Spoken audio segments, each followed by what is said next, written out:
Irmãos amados, nós vamos então abrir a palavra de Deus no Evangelho de Jesus Cristo, conforme o registro de Lucas, capítulo 11. Como nós não vamos hoje fazer uma exposição de um texto específico, mas fazer um levantamento e um apanhado no Evangelho de Lucas, nós leremos apenas o versículo 1, para dar a temática que vamos desenvolver neste momento. Então, Lucas capítulo 11, verso 1, por favor. Se você tem a mesma versão que a minha, atualizada, leia comigo, por gentileza. De uma feita, estava Jesus orando em certo lugar. Quando terminou, um de seus discípulos lhe pediu: Senhor, ensina-nos a orar, como também João ensinou aos seus discípulos. Eu quero tratar com vocês hoje, irmãos, sobre a oração. A oração como a chave do poder espiritual.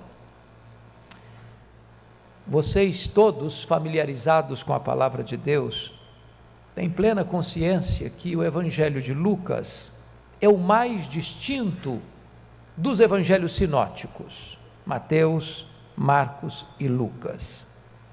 Isso porque Lucas é o único autor do Novo Testamento gentio, todos os demais são judeus. Lucas é o único evangelista que tinha formação superior, ele era médico. À luz da introdução, tanto de Lucas quanto de Atos, somos informados que Lucas era um historiador, e mais, Lucas é um homem que tinha vasto conhecimento da geografia da época, porque fez várias viagens missionárias com o apóstolo Paulo, tanto na Europa quanto na Ásia, dando a ele especial assistência na sua segunda prisão em Roma. Lucas é o evangelho que dá maior ênfase sobre a atuação do Espírito Santo na vida e no ministério do Senhor Jesus Cristo. Por exemplo, é Lucas quem destaca a ação do Espírito Santo na concepção de Jesus. É Lucas quem destaca a ação do Espírito Santo no batismo de Jesus, na preparação para o seu ministério. É Lucas quem destaca que Jesus é impelido para o deserto pelo Espírito para ser tentado pelo diabo e vencê-lo ali no deserto. É Lucas quem nos informa que Jesus dá início ao seu ministério na Galileia, entrando na sinagoga de Nazaré e afirmando que o Espírito Santo está sobre ele, ungindo-o para pregar, para ensinar e para libertar e curar os enfermos. Portanto, Lucas é o evangelista que mais destaca o ministério de oração de Jesus. Todos vocês sabem que Lucas tem como grande propósito retratar, enfatizar a humanidade perfeita de Cristo. Lucas é o varão perfeito que atingiu a estatura plena.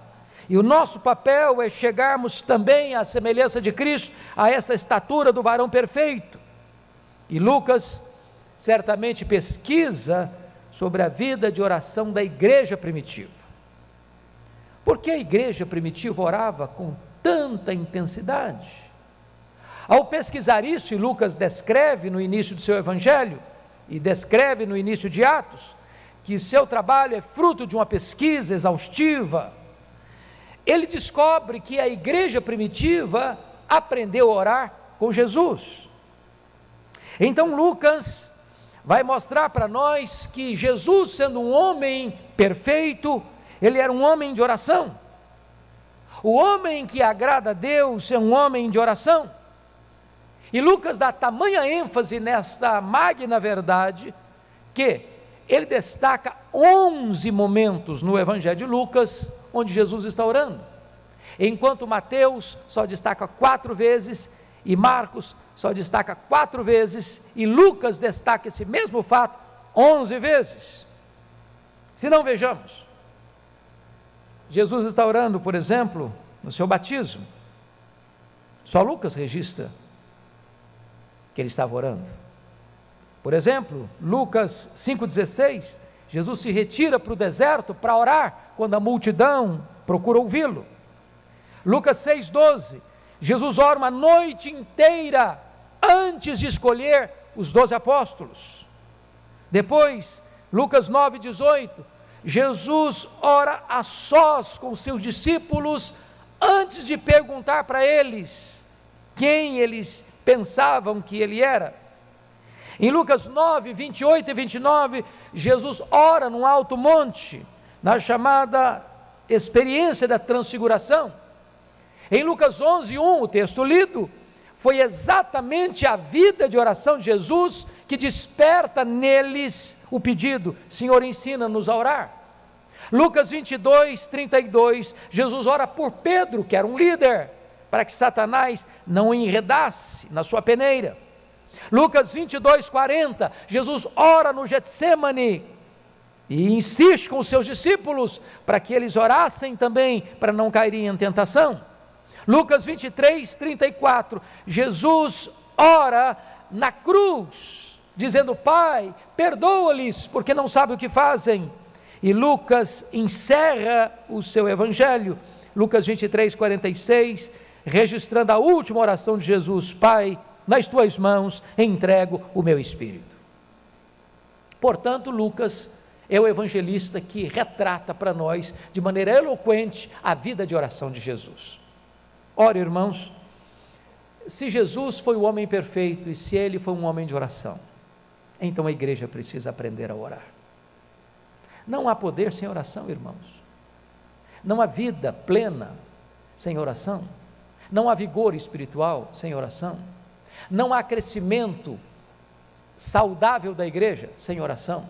Não há testemunho do evangelho eficaz sem oração. E eu gostaria então que nós, à luz do evangelho de Lucas, pudéssemos observar princípios de oração que Jesus vai compartilhar conosco. É preciso passear um pouco pelo evangelho de Lucas e vamos começar lá no capítulo 3, versos 21 e 22. Por gentileza, abra comigo. Lucas 3, 21 e 22. Aqui nós encontramos o princípio da capacitação. Está escrito: e aconteceu que, ao ser todo o povo batizado, também o foi Jesus. E estando ele a orar, o céu se abriu, e o Espírito Santo desceu sobre ele em forma corpórea, como pomba. E ouviu-se uma voz do céu: Tu és o meu filho amado, em ti me comprazo. Chama atenção para esse fato. Por que Jesus orou? Primeiro, os céus se abriram. Segundo, o Espírito Santo desceu. Terceiro, o Pai falou: Este é o meu filho amado, nele eu me comprazo. E aí você começa a perceber que aqui dá-se início ao ministério público de Jesus. E Jesus, para começar o seu ministério público, começa orando. E porque começou orando, ele recebe a capacitação do Espírito Santo. Todos os outros evangelistas, Marcos e Mateus, registram o batismo de Jesus. Mas só Lucas enfatiza que ele está orando.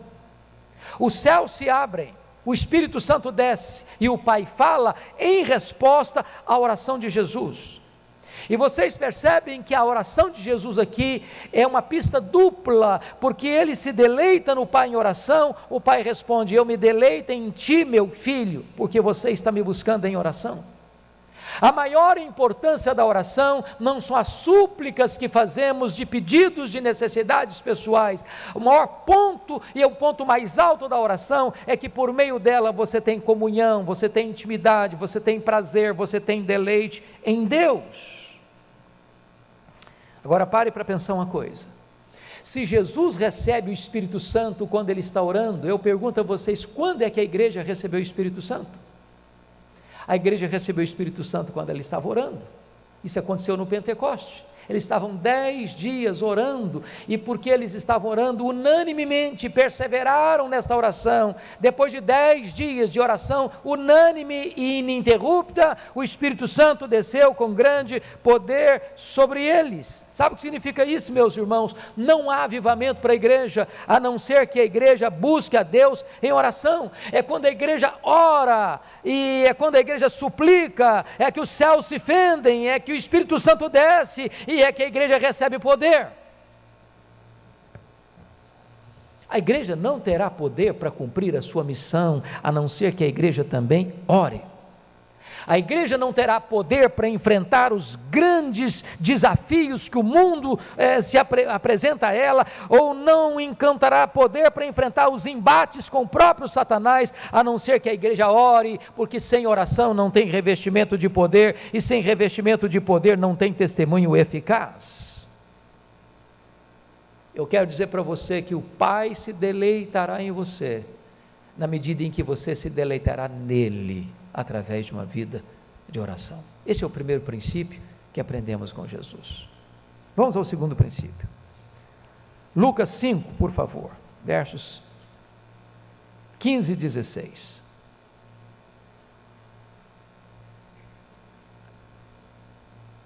Está escrito: porém o que se dizia a seu respeito cada vez se divulgava, e grandes multidões afluíam para o ouvir e serem curadas de suas enfermidades.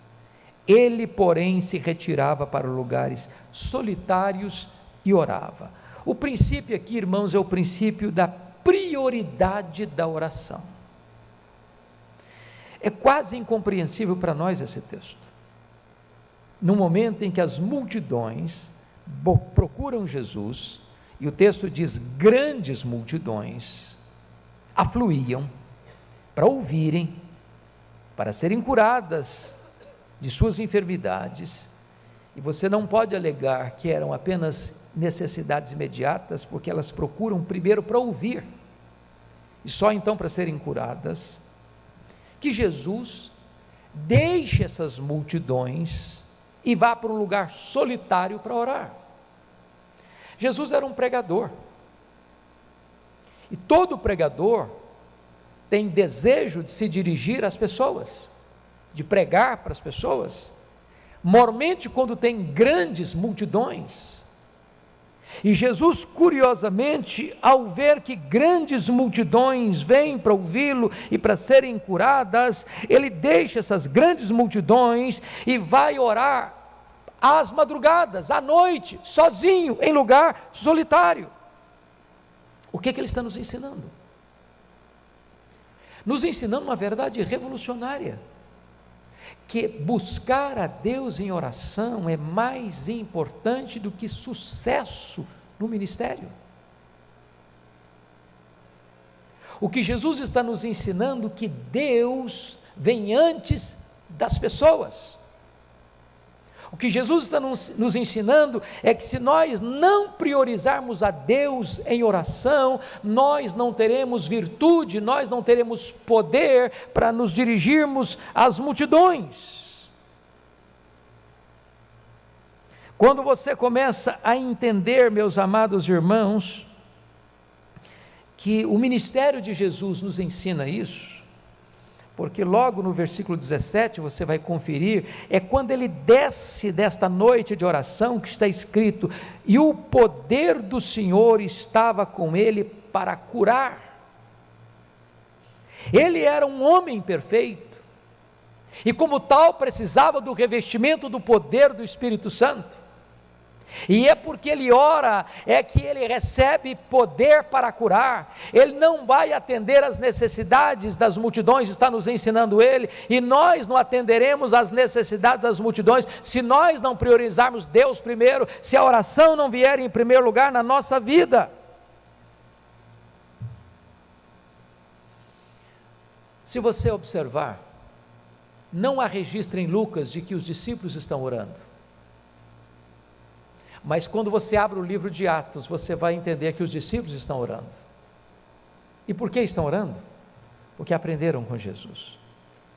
E quando você vai para examinar a vida dos apóstolos, você vai perceber lá que os apóstolos tomaram uma decisão quanto a nós nos consagraremos à oração e ao ministério da palavra. É curioso, porque o texto não está escrito quanto a nós nos consagraremos ao ministério da palavra e à oração, mas está escrito quanto a nós nos consagraremos à oração e ao ministério da palavra. Será que essa ordem é por acaso? Será que há um propósito de Deus em colocar oração e depois ministério da palavra? Eu pergunto a vocês, o que é mais importante, a pregação da palavra ou a oração? Quem poderia dar uma resposta satisfatória a essa pergunta? E eu confesso a vocês, que a resposta mais sábia que eu já ouvi a essa pergunta, foi dada por um homem de Deus, que está pregando exatamente hoje na abertura do Congresso de Avivamento em São Paulo, Dr. Yu, e ele disse que Deus valoriza tanto a sua palavra, Deus dá tanta primazia e supremacia à sua palavra, que ele colocou a oração primeiro. Sabem por quê? Porque se você não for um homem e uma mulher de oração, não haverá virtude nos seus lábios para pregar a palavra de Deus. Não é o nosso conhecimento, não é a nossa técnica de comunicação, não é a nossa eloquência, é o poder de Deus. É o poder de Deus, irmãos. Se nós não tivermos poder do Espírito Santo, nós seremos como um Giazi, o cajado não terá poder na nossa mão. Se nós não tivermos poder, como diz o Dr. Billy Graham, os nossos lábios serão lábios de barro. Se nós não tivermos poder, não terá a verdade que aquela viúva disse para Elias: agora eu sei que a palavra do Senhor na tua boca é verdade. Quantos sermões já ouvimos, que endurecem ainda mais o nosso coração? Quantas palavras nós já ouvimos, que entra por um ouvido e sai pelo outro? Quantas dezenas e centenas de mensagens já pregamos, ou quantas delas já ouvimos, e isso não toca nem o nosso próprio coração? Por quê? Porque fomos infiéis na doutrina? Porque não pregamos o Evangelho? Porque pregamos heresias? E a resposta é não. Pregamos o Evangelho, pregamos a sã doutrina, mas faltou-nos o poder, faltou-nos a unção, e o poder e a unção vêm-nos por meio da oração, e Jesus nos ensina isso. Antes de termos sucesso na pregação, nós precisamos ter vitória na oração. Essa é a prioridade que Jesus está nos ensinando. Mas vamos ao terceiro princípio. Abra comigo, por favor, Lucas 6, 12 a 13. Está escrito assim: naqueles dias retirou-se para o monte a fim de orar, e passou a noite orando a Deus. E quando amanheceu, chamou a si os seus discípulos, e escolheu 12 dentre eles, aos quais deu também o nome de apóstolos. Se você parar para perceber, esse texto aparece também em Mateus e também aparece em Marcos, mas só Lucas diz que Jesus passou a noite inteira orando para escolher os apóstolos. O que ele está nos ensinando? Aqui é o princípio da dependência de Deus. Há no texto original, no verso 12, uma expressão que só aparece aqui em toda a Bíblia, quando usa-se a expressão, retirou ele para o monte a fim de orar. A ideia aí é a oração de Deus. Oração é algo que você faz para Deus, mas quando Lucas, diferente dos outros textos, fala de uma oração, ele fala dessa oração aqui como oração de Deus. Ela só aparece aqui, essa expressão. E desta forma, o que Jesus está nos ensinando, irmãos, é que ele está completamente rendido ao propósito e à vontade de Deus para escolher os líderes da igreja, e liderança essa que haveria de ser a pedra, o fundamento da igreja. Cristo é a pedra de esquina, mas a igreja está edificada sobre o fundamento dos apóstolos, e esta decisão ele toma numa total dependência de Deus em oração. É curioso que hoje, quantas vezes as pessoas querem orar, determinando para Deus o que Deus deve fazer. Oração não é determinar para Deus o que Deus deve fazer. Oração é você submeter-se à completa orientação de Deus e às decisões de Deus e às determinações de Deus para a sua vida. Por que 12 apóstolos? Por que não 10? Por que não 30? Por que não 100? Por que 12? Porque ele não escolheu os apóstolos no começo da reunião de oração ou à meia-noite?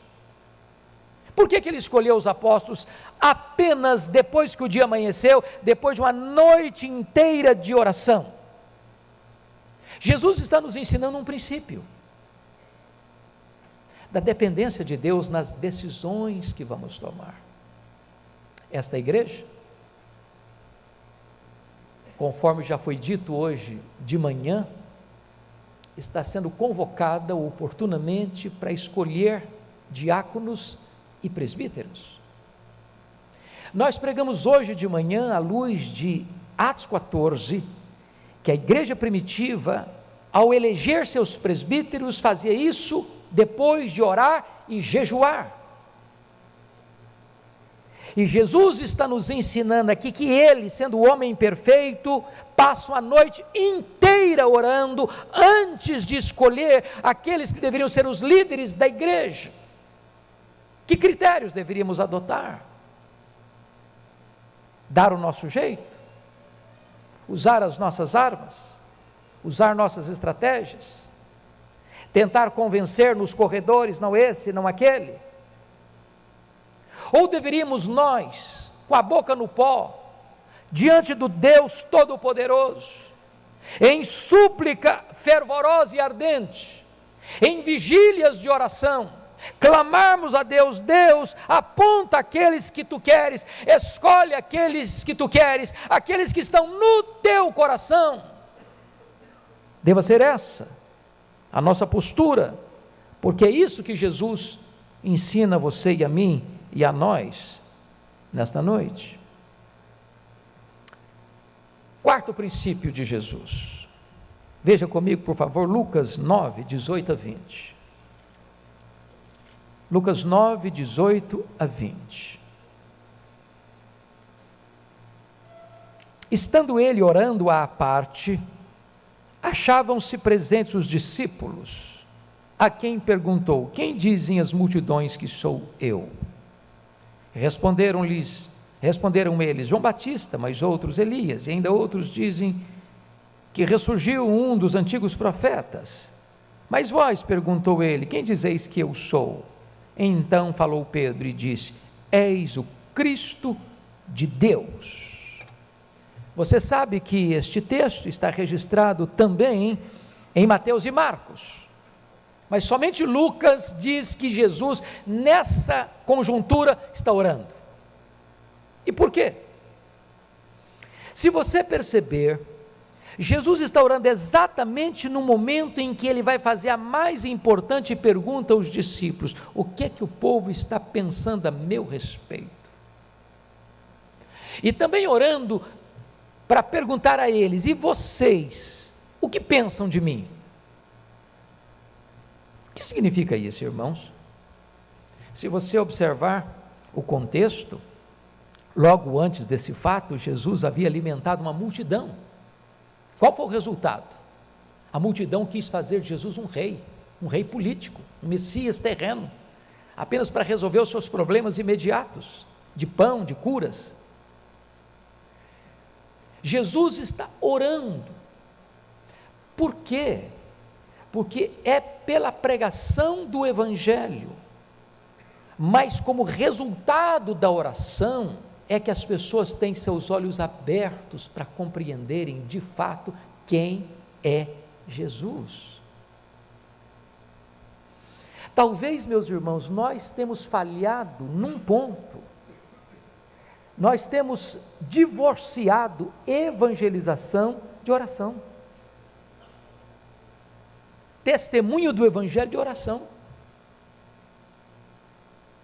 E se você ler à luz do ministério de Jesus e do livro de Atos, a igreja ora e a igreja prega, e o Espírito Santo toca o coração. É curiosíssimo que Jesus esteja orando exatamente nesse contexto, e você só pode saber então por que ele está orando. Ele orou para que os discípulos soubessem que tipo de pessoa ele era. E tanto é fato que quando Pedro diz, tu és o Cristo de Deus, ou tu és o Cristo, o Filho do Deus vivo, Jesus diz para ele, não é você que entendeu isso por você não, Pedro, você só entendeu isso porque o Pai me revelou para você, e o Pai me revelou para você, em outras palavras, em resposta à minha oração, Pedro. Irmãos amados, entendamos isso. Se nós quisermos ver pessoas convertidas, se nós quisermos ver pessoas entendendo quem é Cristo, tirando as vendas dos olhos, o tampão dos ouvidos, tocando o coração, nós precisamos pregar, mas nós precisamos orar para que Deus toque o coração dessas pessoas. Esse é o princípio que Jesus está nos ensinando. Pense comigo, por que pessoas vão à igreja?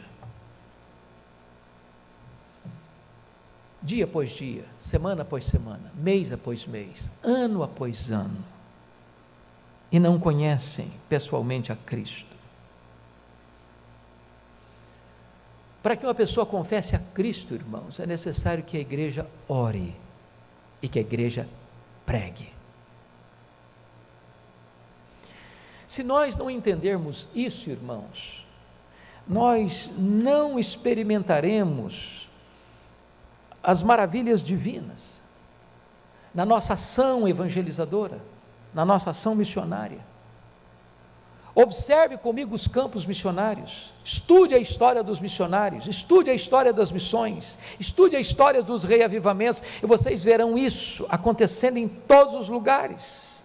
Os missionários oraram, os missionários atravessaram noites de oração, e os missionários pregaram, e em resposta à oração e à pregação, os corações se derreteram.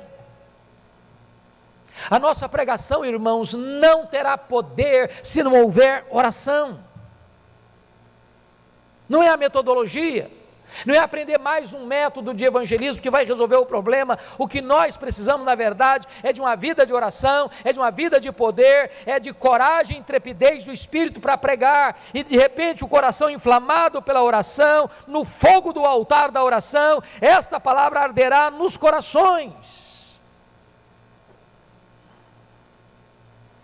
Você sabe que o diabo usa dois métodos para tentar barrar uma igreja. O primeiro método que o diabo usa para barrar uma igreja é distorcer a palavra. Onde não tem sã doutrina, onde não tem evangelho genuíno, não tem igreja que cresça de forma saudável. Mas a outra mania, outra forma do diabo tentar atrapalhar uma igreja é matar a vida de oração dessa igreja. Aí você prega, mas é uma pregação mecânica. Aí você prega, mas não tem virtude do Espírito Santo. Como dizia Lutero, sermão sem unção endurece o coração. Como dizia E.M. Bounds, homens mortos tiram de si sermões mortos, e sermões mortos matam. Irmãos, a igreja precisa orar pelos pregadores, pelos pastores, pedindo a Deus que nós, pastores, sejamos um graveto seco a pegar fogo, o fogo do Espírito, que o púlpito seja uma fogueira acesa. Se não houver oração nos bancos, não haverá poder nos púlpitos.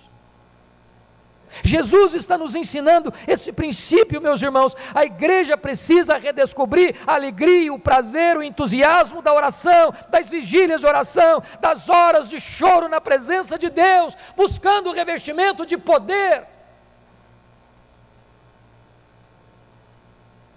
Quinto princípio. Confira comigo, Lucas 9, 28.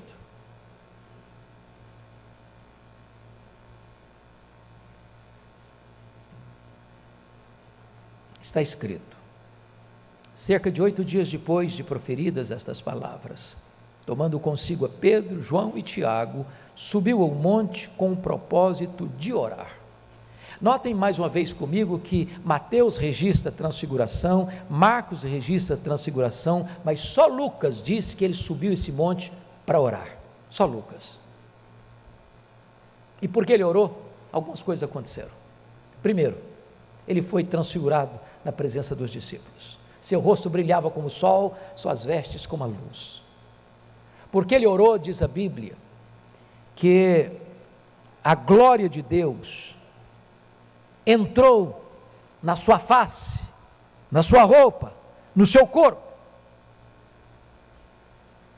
E algumas coisas acontecem como resultado da sua oração. Primeiro, Moisés e Elias aparecem em glória conversando com ele, falando da sua partida para Jerusalém, falando da sua morte na cruz em Jerusalém. E é curioso, irmãos, que quando Moisés e Elias estão ali em glória, vocês sabem disso, Pedro, sem saber o que estava falando, disse assim: bom este lugar, vamos fazer o seguinte, vamos fazer 3 tendas, ele pensando que estava no controle da situação, sem saber o que falava. Uma será tua, outra será de Moisés, outra será de Elias.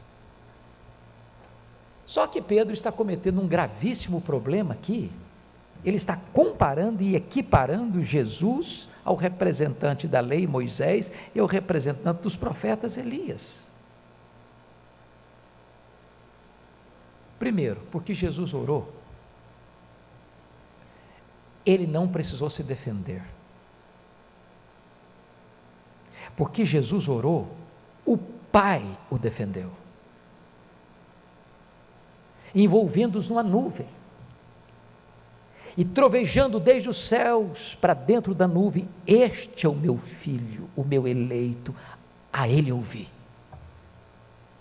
Sabe o que Jesus está nos ensinando, irmãos?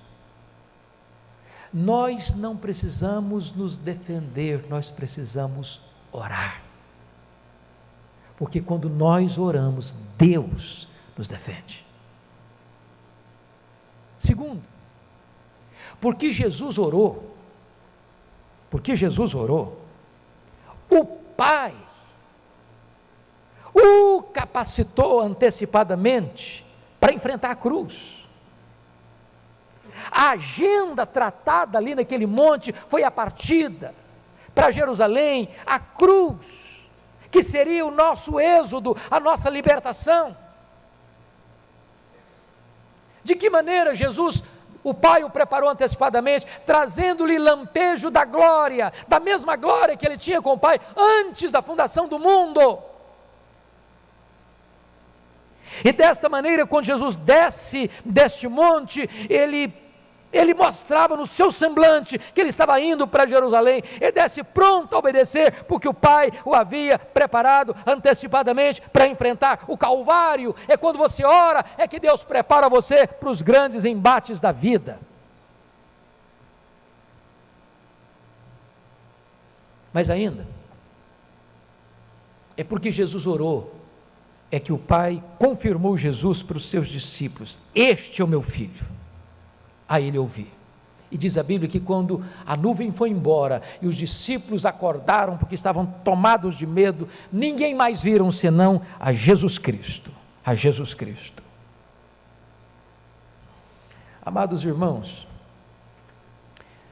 este é um princípio que Jesus está nos ensinando, o princípio de que Deus nos defende e Deus nos prepara para os grandes embates da vida, quando nós temos uma vida de oração. Sexto princípio, por favor, confira comigo Lucas 22. Lucas 22, 31 e 32. Está escrito: Simão, Simão, Eis que Satanás os reclamou para vos peneirar como trigo. Eu, porém, roguei por ti para que a tua fé não desfaleça. Tu, pois, quando te converteres, fortalece os teus irmãos. Amados irmãos, vamos entender o que está acontecendo aqui. Pedro era um líder. Pedro foi um grande líder. Mesmo antes da sua queda e depois da sua restauração. O que é liderança? Liderança é influência. Um líder influencia outras pessoas. Liderança não necessariamente é formal. Não é apenas por ocupar este ou aquele cargo, ou esta ou aquela função, na igreja ou numa empresa ou em qualquer outro lugar do mundo. Líder é algo inato, uma liderança que Deus dá, e um líder influencia ou para o bem ou para o mal. Talvez por esta causa Satanás tivesse tanto interesse em cirandar com Pedro, peneirar Pedro. E Jesus está orando por ele, para ele não cair nos laços de Satanás. Quando você olha a liderança de Pedro, ela fica muito clara, lá em João 21, quando Pedro chega lá no mar da Galileia e vai com os seus colegas, discípulos, debaixo da orientação do próprio Cristo ressurreto, que deveria encontrar com ele lá na Galileia. Ao chegarem lá, não encontram Jesus, e Pedro disse assim: eu vou pescar. E porque ele era um líder, e líder é quem influencia, os outros disseram: pois nós vamos contigo. Sabe o que Jesus está me ensinando aqui, a você e a mim? Nós devíamos orar pelos líderes. Sabem por quê?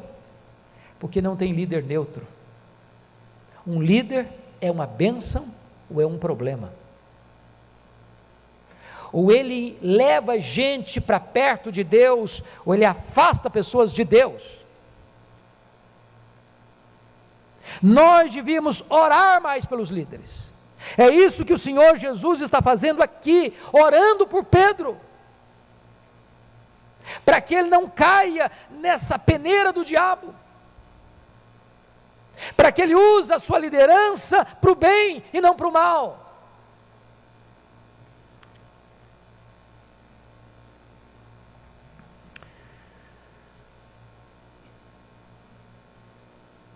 Penúltimo princípio, Lucas 22, 39 a 46, você vai encontrar aqui algo sublime. Lucas 22, Jesus está no Getsêmani, e Jesus já havia dito para os seus discípulos, no versículo 40, orai para que não entreis em tentação. Mas se você perceber, no versículo 41, ele pessoalmente, individualmente, solitariamente, se afasta e de joelhos orava. E a sua oração foi desta maneira: Pai, se quiseres, passe de mim este cálice, contudo não se faça a minha vontade, e sim a tua. E então diz que apareceu um anjo do céu para o confortar, e estando ele em agonia, orava ainda mais intensamente. E aqui algumas coisas precisamos entender. Jesus está ensinando o princípio aqui da entrega incondicional. Chama a sua atenção para esse ponto. Aqui no Getsêmani é que a maior batalha da humanidade se travou. Sabem por quê, irmãos? A angústia de Jesus não foi na cruz. Não consta nos registros bíblicos que Jesus ficou angustiado na cruz. A angústia de Jesus foi no Getsêmani. É aqui que ele compartilha com os seus discípulos: ficai comigo, Pedro, Tiago e João, ficai comigo. A minha alma está profundamente triste até a morte. E no que estava a angústia de Jesus? O cálice. Que cálice? Cálice amargo. O que tinha nesse cálice? a santa ira de Deus. Este cálice é a ira de Deus contra o seu e o meu pecado. E ele, sendo santo, santo, santo, precisou sorver cada gota desse cálice, ao se fazer pecado por nós, ao se colocar no nosso lugar, ao assumir o nosso lugar, ao se dispor a carregar no seu corpo o nosso pecado. Essa foi uma batalha tão dura, que diz Hebreus 5,7, que ele fez isso com forte clamor e lágrimas. Jesus chorou de soluçar, Jesus chorou de molhar o chão, a agonia dele foi tal, que diz o texto que o seu corpo ficou exausto, e foi preciso que um anjo de Deus viesse para confortá-lo, para fortalecê-lo, não para desistir da oração, mas porque a oração ainda teria que ficar mais renhida e mais intensa ainda, porque o anjo vem depois do segundo período de oração, para o terceiro mais renhido, onde a luta seria agora de sangrento suor. E ele ora com lágrimas, ele ora com choro, ele ora suando, ele ora sangrando, ele ora clamando. E se você vai para o original, você vai notar que a palavra agonia, versículo 44, e estando em agonia, orava mais intensamente. Essa palavra agonia aí, é a palavra da oração de guerra, porque esta palavra é uma palavra do mundo atlético, das Olimpíadas, dos 100 metros rasos, e você que gosta de Olimpíadas, e vê que a modalidade mais aguardada é a corrida dos 100 metros, onde um atleta emprega toda a sua força, todos os seus músculos, toda a sua energia nessa corrida, e foi desta maneira que Jesus emprega todo o seu ser, toda a sua força, toda a sua energia, toda a sua alma, tudo que ele tem nesta oração. Para quê? Para se submeter à vontade do Pai, não para fazer a vontade dele. O que ele está nos ensinando? Nós devíamos aprender a orar até em agonia, não para fugir da vontade de Deus, mas para fazer a vontade de Deus. Depois que Jesus triunfa nesta oração e se levanta, não tem mais agonia nele, não tem mais angústia. Agora a turba está chegando, é ele quem se apresenta e pergunta: a quem buscais? A Jesus, Nazareno. Pois sou eu, caído por terra. A partir daqui ele está sendo cuspido e esbordoado no sinédrio, está firme como uma rocha. A partir daqui ele é levado ao pretório romano e é espancado, é humilhado, é vilipendiado, está firme, resoluto. A partir daqui ele caminha pelas ruas apinhadas de Jerusalém, sob os apupos e vaios, uma multidão ensandecida, e as mulheres estão chorando. Porque vocês estão orando por mim? Chorai por vocês mesmas, pelos filhos de vocês. A partir daqui ele é pregado naquela cruz e transforma aquele patíbulo de horror num palco para a glória de Deus e num instrumento para a nossa salvação, porque aqui, irmãos, ele venceu a batalha para fazer a vontade do Pai. A vontade do Pai. Rendição absoluta à vontade do Pai. Mas o último princípio que eu gostaria de partilhar com você é o princípio da oração como chave para a salvação. Confira comigo o capítulo 23.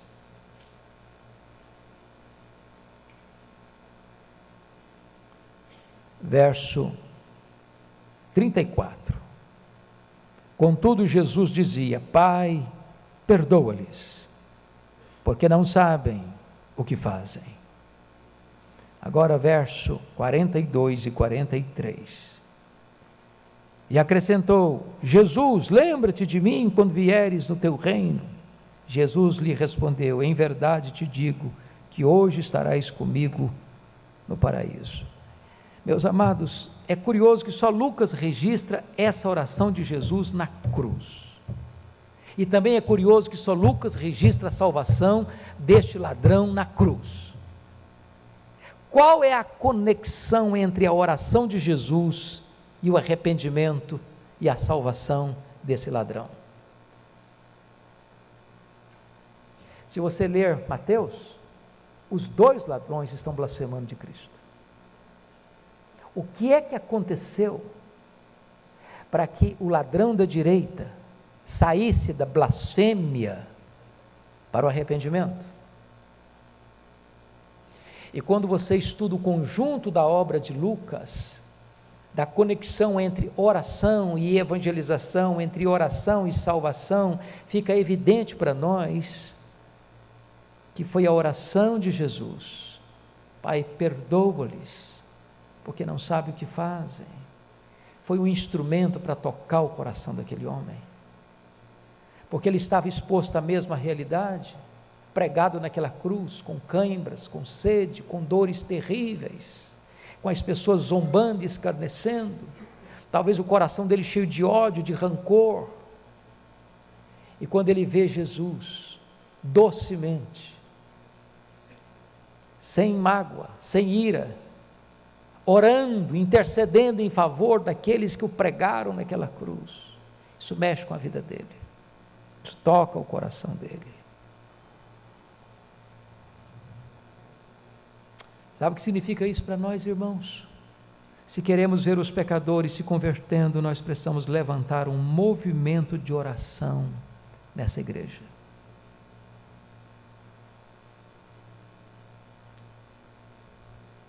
Talvez você diga: pastor, mas nós vivemos no século 21. Tem gente aqui nessa igreja que trabalha 3 expedientes por dia. Eu sou um deles. Eu trabalho 3 expedientes por dia, todo dia.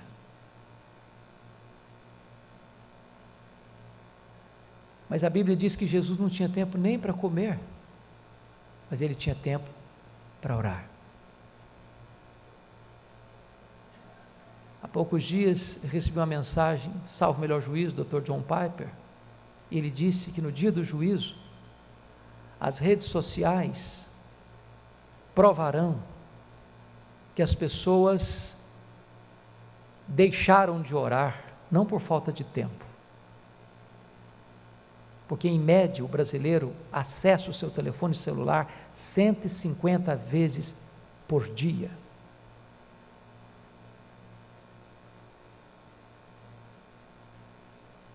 Eu quero conclamar esta igreja a voltar ao seu primeiro amor, a voltar às suas vigílias de oração, a voltar às suas reuniões de oração, a voltar à sua vida devocional pessoal, se nós quisermos ver os milagres de Deus acontecendo. Já disse para vocês várias vezes que se nós presbiterianos não estamos crescendo como devíamos crescer, não é por falta de cabedal teológico, graças a Deus nós temos isso, é por falta de oração. A igreja presbiteriana da Coreia não é melhor que a nossa, eles não têm mais conhecimento que a nossa, mas a igreja que é mais nova do que a nossa, 28 anos, é mais de 10 vezes maior do que a nossa, em números. E quando eu olho isso, a única resposta que eu encontro e tenho é que eles oram mais do que nós. Não precisamos buscar em outra fonte, basta olhar para o nosso Salvador, ele foi um homem de oração. E eu quero terminar com o versículo que nós lemos, termos a humildade dos discípulos e perguntar e pedir para ele: Senhor Jesus, ensina-nos a orar, ensina-nos a orar. Baixa a sua fronte, por favor.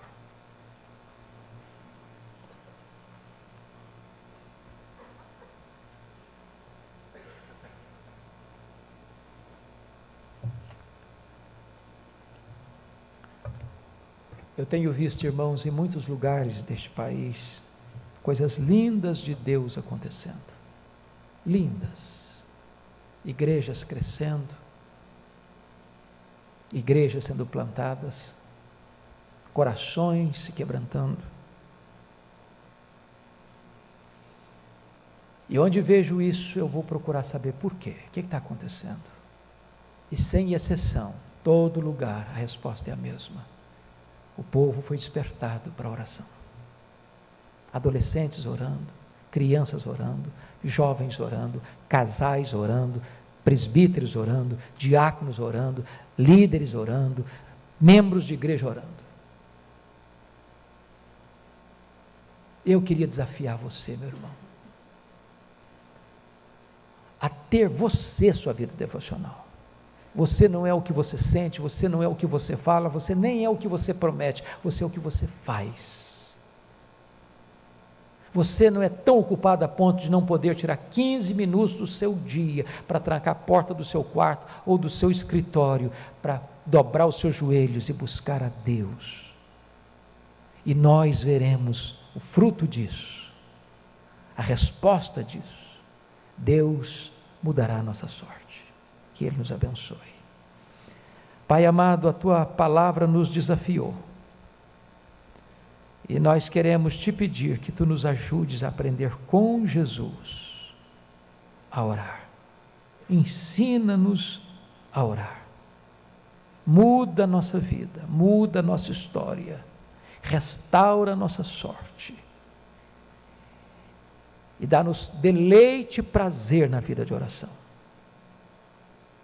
Manifesta a Tua glória e o Teu poder, Senhor, na vida do Teu povo, para que este povo ore pelos seus pastores, para que este povo ore pelos seus líderes, para que este povo ore, para que haja salvação nesta casa, para que este povo ore, para ver os Teus sinais acontecendo aqui, para que este povo veja, ó Deus, a manifestação do Teu poder neste lugar e através deste lugar. Assim oramos em nome de Jesus.